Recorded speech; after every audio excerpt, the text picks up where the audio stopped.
What's up guys, welcome back to my channel or back to my Instagram, depending on where you're watching this at. So today I just wanted to go over my MCX Lvaw setup. And so starting from the front, I have an Airsoft Artisan SD762 suppressor. And then working back inside, I have a 6.75-inch barrel, and that's what gives this integrally suppressed look.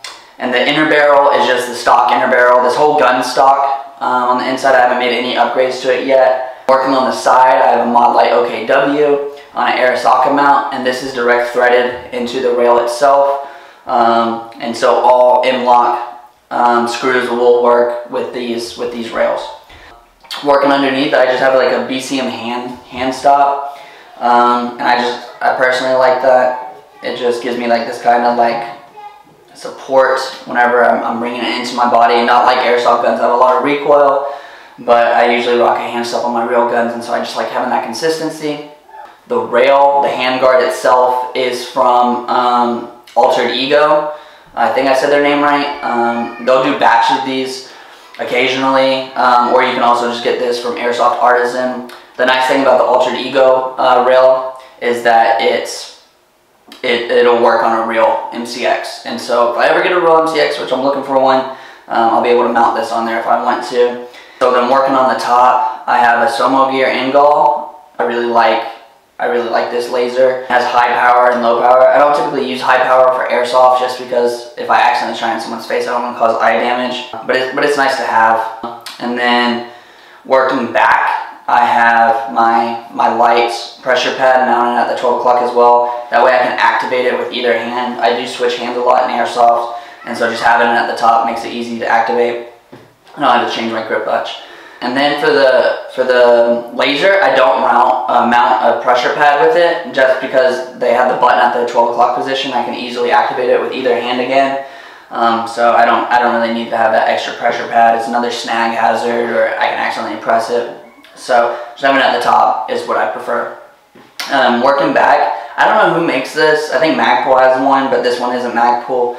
And it's just a sling attachment at a 45-degree angle, and that just kind of gets it back behind my hand. And I know some people prefer it on the front or wherever, but this is just my preferred spot. And working back again, I have a replica T2. I'm not sure who makes this one, and that is mounted on a fake Unity tactical mount. I'll have a link for everything down below, so if you are interested in getting certain things, you can find them. This one specifically was from Amazon. I have a real Unity tactical mount on my real gun, so I just like having that consistency with my cheek well and stuff like that. It doesn't change from my real gun to my airsoft gun. And then working back, I have a real SIG telescoping folding stock. I think this one has like multiple positions on it. Sorry. So you can do that. It also folds, which is just nice. You know, it makes it shorter if you're in airsoft. Sometimes I'll be riding around in vehicles or whatever, so having it short's nice, and you can still absolutely fire with it since there's no battery back here. And speaking of battery, with having this integrally suppressed like this, battery switch is super limited. And so whenever I have like the regular rail with the regular barrel on it, I'll usually rock like one of the stick Airsoft Titan batteries. But because that's too big to fit in here with the suppressor like this, so I'll just post a quick little video, and I'll put the link where you can get that below. And then finally, my sling is from TREX arms.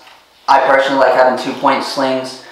I used to rock a single point, and I just realized that it's so difficult. It's not comfortable if you're dragging someone, you know, like an American Milsim event, having that dangling hitting you in your nuts, or if you're trying to transition to your pistol.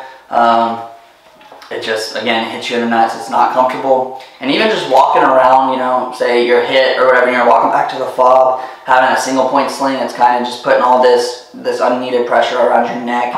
But having a 2-point sling, I just find is perfect, and you can, you know, adjust it for whatever you need. Also, before I forget, the mags. People always ask what mags work in my MCX, and just what I find that works best is my PTS EPMs.